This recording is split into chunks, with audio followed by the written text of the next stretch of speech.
अस्सलाम वालेकुम फ्रेंड्स, मैं हूं आपका दोस्त Qasim. Areeba life care team में खुश आमदीद। फ्रेंड्स, उम्मीद है कि आप सब लोग खैरियत से होंगे और अल्लाह पाक से दुआ है कि अल्लाह पाक को हमेशा खैर आफियत से रखे। फ्रेंड्स, आज हम जिस मेडिसिन की बात करने वाले हैं होम्योपैथिक की, उस मेडिसिन का नाम है एंटिम टार्ट या एंटीमोनियम टार्टेरिकम भी इसको कहते हैं। तो फ्रेंड्स, बहुत ज़बरदस्त मेडिसिन है सर्दियों के हवाले से। तो आज हम इस मेडिसिन के बारे में बात करेंगे। तो नए आने वाले दोस्तों से गुजारिश है, जिन्होंने अभी तक चैनल को सब्सक्राइब नहीं किया है वो चैनल को सब्सक्राइब कर लें और बेल आइकन को ज़रूर प्रेस कर लें, ताकि मेरे आने वाली मज़ीद वीडियोस की नोटिफिकेशन आपको मिलते रहें और आपके नॉलेज में इजाफा होता रहे। तो चलिए शुरू करते हैं। फ्रेंड्स, सर्दियों का मौसम शुरू हो चुका है। तकरीबन कुछ इलाकों में सर्दियाँ ज़्यादा हैं और कुछ इलाकों में कम है। तो सर्दियों के मौसम में जो है वो कफ़ की शिकायत या बलगम की शिकायत, खांसी की शिकायत ज़्यादा हो जाती है और अस्थमा के जो पेशेंट होते हैं उनको भी बहुत सारी प्रॉब्लम्स होने लग जाती हैं सर्दियों के मौसम में। जैसी सर्दियाँ आती हैं या मौसम जब चेंज होता है, विंटर सीज़न आता है, तो सर्दियों के अंदर जो है कफ़, बलगम या फेफड़ों से मुताल्लिक जो मरीज़ होते हैं, जिनको लंग्स के अंदर किसी किस्म का इन्फेक्शन होता है, तो उनको बहुत ज़्यादा जो है वो खांसी की शिकायत होने लग जाती है, बलगम की शिकायत होने लग जाती है, सांस लेने में तकलीफ़ का सामना होता है। तो फ्रेंड्स, आज मैं आपको बहुत अच्छी मेडिसिन बताने वाला हूँ। एंटिम टार्ट यह होम्योपैथिक मेडिसिन है जिसका आप इस्तेमाल करके सर्दियों में होने वाले कफ, खांसी, बलगम की शिकायत को आसानी आप दूर कर सकते हैं। तो फ्रेंड्स, एंटिम टार्ट जो है, अगर आपको बलगम जो है बहुत ज़्यादा हो गया है और आप सांस ले रहे हैं तो खर खर की आवाज़ आ रही है, या आप सांस लेते हैं तो आपको एक सीटी की आवाज़ आ रही है, मतलब अगर आप अस्थमा के पेशेंट हैं या आप अस्थमा की तरफ जा रहे हैं तो आपको सीटी की आवाज़ आने लग जाएगी।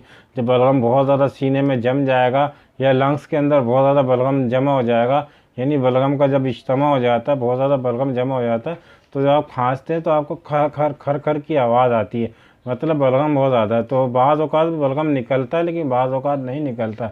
लेकिन जब बलगम नहीं निकल रहा हो तो ऐसे में आप एंटिम टार्ट इस्तेमाल करेंगे तो इंशाल्लाह बहुत अच्छी मेडिसिन है।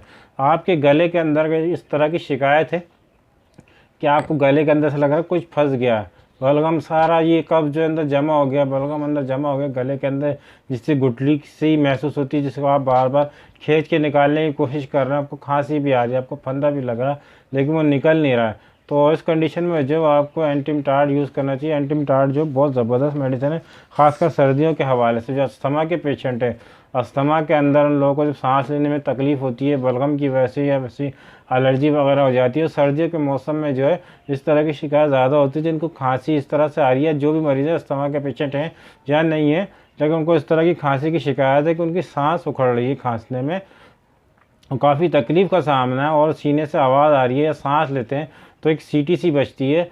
तो एंटिम टार्ट ऐसे लोग इस्तेमाल करें तो इंशाल्लाह ये बहुत ज़बरदस्त और बहुत अच्छे रिज़ल्ट देने वाली मेडिसिन है। फ्रेंड्स, जिन लोगों को खांसी की वजह से सांस फूलना या बलगम की शिकायत होना, जिनको बलगम नहीं निकल रहा, उनके लिए जो होती है एंटिम टार्ट इस्तेमाल करेंगे तो इंशाल्लाह आपको जो है इससे बहुत अच्छे रिजल्ट देखने को मिलेंगे। तो फ्रेंड्स, ये सर्दियों के मौसम में आपको जब खांसी वगैरह की जो शिकायत हो जाती है, आपके फेफड़ों में तकलीफ़ हो जाती है, लंग्स के अंदर इन्फेक्शन वगैरह हो जाता है, जिसकी वजह से आपके सीने में कोई इन्फेक्शन वगैरह हो जाता है, चेस्ट के अंदर इन्फेक्शन हो जाता है, तो ये उसकी मेडिसिन है और बहुत ज़बरदस्त मेडिसिन है नज़ला खांसी की। तो ये बहुत ज़बरदस्त कफ़ के लिए बहुत ज़बरदस्त मेडिसिन है। अगर किसी की खांसी सर्दियों के अंदर नहीं जा रही है और बलगम नहीं निकल रहा हो तो वो इसको मेडिसिन को इस्तेमाल करें। इंशाल्लाह ये खांसी के लिए बहुत ज़बरदस्त मेडिसिन है, ख़ासकर सर्दियों में होने वाली खांसी जिसमें बलगम बहुत ज़्यादा जमा हो जाता है सीने के अंदर या लंग्स के अंदर। तो इस मेडिसिन की डोज की बात करते हैं कि आपने कितनी डोज इस्तेमाल करनी है। फ्रेंड्स, आपने इसकी 30 पोटेंसी इस्तेमाल करनी है, सुबह, दोपहर, शाम। सिर्फ 2 ड्रॉप आपने लेने हैं डायरेक्ट अपनी टंग पे, खाने के आधे या 1 घंटे के बाद आप इसको इस्तेमाल करें तो इंशाल्लाह आपको बहुत अच्छी रिजल्ट देगी। कम से कम आप इसको 1 हफ़्ता 10 दिन ज़रूर इस्तेमाल करें तो इंशाल्लाह आपका जो सीना होगा साफ़ हो जाएगा अच्छी तरह से, बलगम जो होगा आपका वो खारिज होना शुरू हो जाएगा अगर आप इसको सही तरीके से बिला नागा इस्तेमाल करेंगे। तो फ्रेंड्स, कोई भी मेडिसिन इस्तेमाल करने से पहले आपको अपनी डॉक्टर की राय लेना बहुत ज़रूरी है, क्योंकि आप किस बीमारी में मुब्तला हैं ये आप बेहतर समझते हैं या आपके डॉक्टर बेहतर समझते हैं। कोशिश ये करें कि सेल्फ़ मेडिकेशन ना करें, सेल्फ़ मेडिकेशन से बचें जितना मुमकिन हो सके। फ्रेंड्स, सेल्फ़ मेडिकेशन जो होती है वो आप नहीं समझते कि शायद आपके लिए कौन सी मेडिसिन फ़ायदेमंद है और कौन सी नुकसान दे, तो डॉक्टर की राय ले लें। वैसे होम्योपैथिक के अंदर कोई साइड इफ़ेक्ट नहीं है, होम्योपैथिक में साइड इफ़ेक्ट बिल्कुल 0% है। होम्योपैथिक आपको कहीं भी नुकसान नहीं देती, लेकिन फिर भी डॉक्टर की राय ले लेंगे, वो आपके लिए ज़्यादा बेहतर होगी। फ्रेंड्स, उम्मीद ये है कि आपको वीडियो अच्छी लगी होगी। वीडियो अच्छी लगी हो तो लाइक करें, शेयर करें, सब्सक्राइब करें और बेल आइकन को ज़रूर प्रेस करें। फ्रेंड्स, मिलते हैं अगली वीडियो में किसी नए टॉपिक के साथ। दुआ में भाई को ज़रूर याद रखिएगा। अल्लाह हाफिज़।